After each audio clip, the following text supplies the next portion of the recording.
Hello everyone, Jeff Green here again with a market timing and market analysis update in preparation for fiscal week 20, which starts on May 16th, 2022, which is tomorrow on Monday. And I did miss last week on these recordings, so if you would like me to continue on these, please like and subscribe. I get a lot of comments about them being more useful since I put the colored blocks on the chart. So let's get started here. This is the VTI weekly chart on the left, daily chart on the right.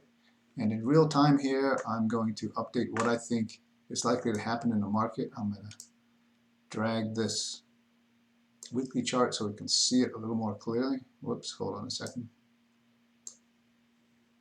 I'll enlarge that part. Okay, so this was the weekly trend that I put on, gosh, way back here in October of last year, and you can see that it was pretty effective. We've lost, what's that, almost 20% since that time. I'm going to move this. I'm actually going to extend it here to include this last trading week right here. So in my view, we're still in a bullish, bearish trend through last week. What's interesting here is that, let me get a pen, and we see what's commonly referred to as a hammer candlestick. It's hammer because it's got a long tail here on the bottom and what looks like a hammer head here. And this is termed a hammer trading candlestick because these sort of price actions here tend to hammer out a bottom. And you can see we're still sort of working on this line of support here, and we bounced downtrend line of support here, and this line of support that goes back to Q1 of 2021. So that's a pretty long line of support that we bounced off. So whether or not this will turn into a longer lasting uptrend remains to be seen. We've still got a couple of resistance levels to get through before we can sort of anticipate a longer term trend. But I think a bounce here is likely this week. We'll go through some stocks and I'll go through daily chart in a minute. But you can see that trading volume is still heavy on down days. The MACD is still heading down. Although it's lower than the prior low, it looks like it might be ready for a bottom. We'll have to wait and see. The on-balance volume is heading down. But the advanced decline line on both the New York Stock Exchange and the NASDAQ is picking up a little bit. We have no bullish indications on the ADX. DMI minus still above the DMI plus, which is bearish. So we're going to have the longer term trend in a bearish condition for some time until these start to correct. The way that we confirm this hammer candlestick here is a close above it. So we need a green close above it to sort of give us more confidence that the market is making a turn. So that's what it looks like on the weekly chart. Let me erase this, and I will expand the, bear with me a second. I will expand the daily chart so we can do the same sort of analysis on the daily chart. So this is the daily chart.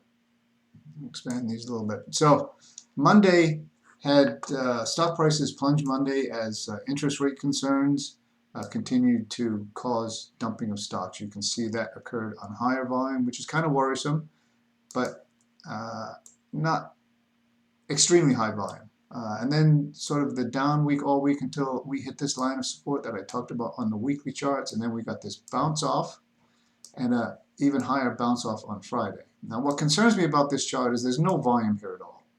So the open-ended question is this a bounce through a cessation of selling or buying really coming in?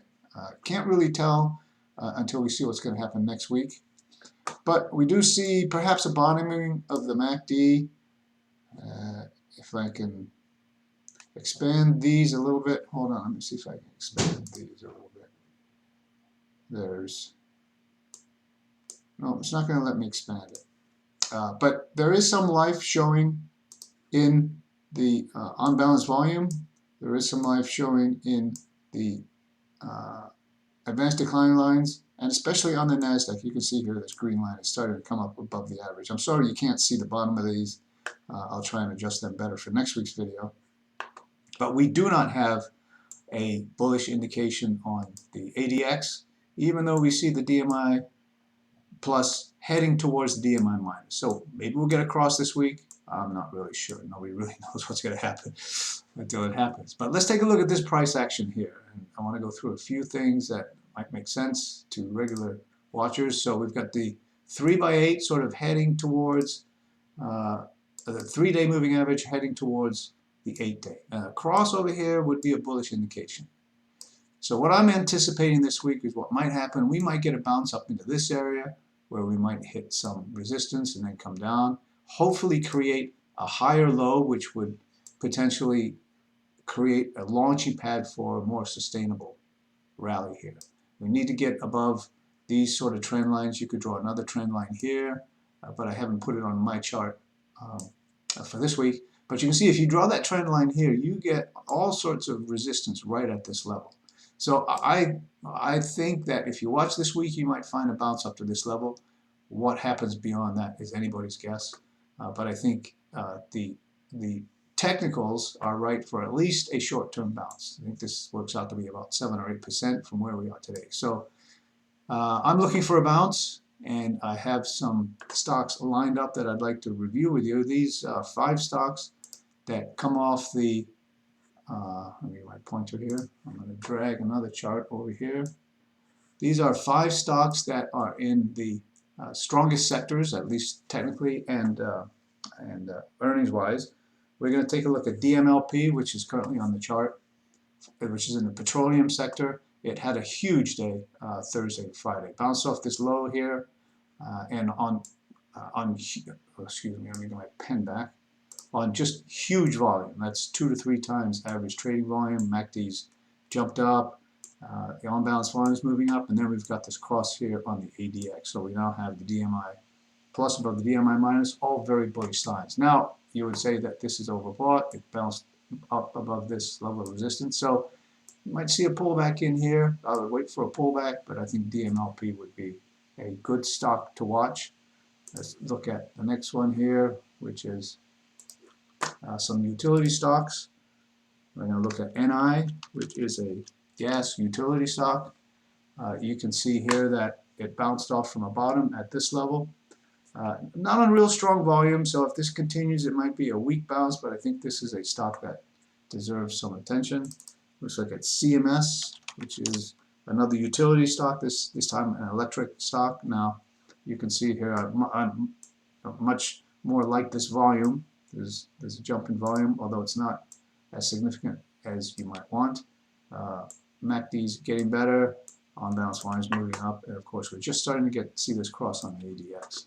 So if we can get above this level here, I think we've got more room to run.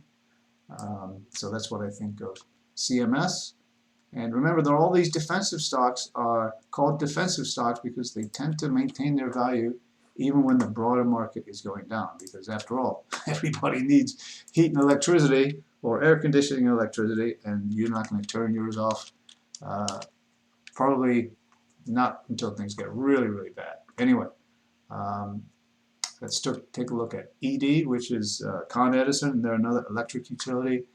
Got another good bounce here on Fridays. I think if we get above this level here, we might have another run up at least to the old high, maybe higher.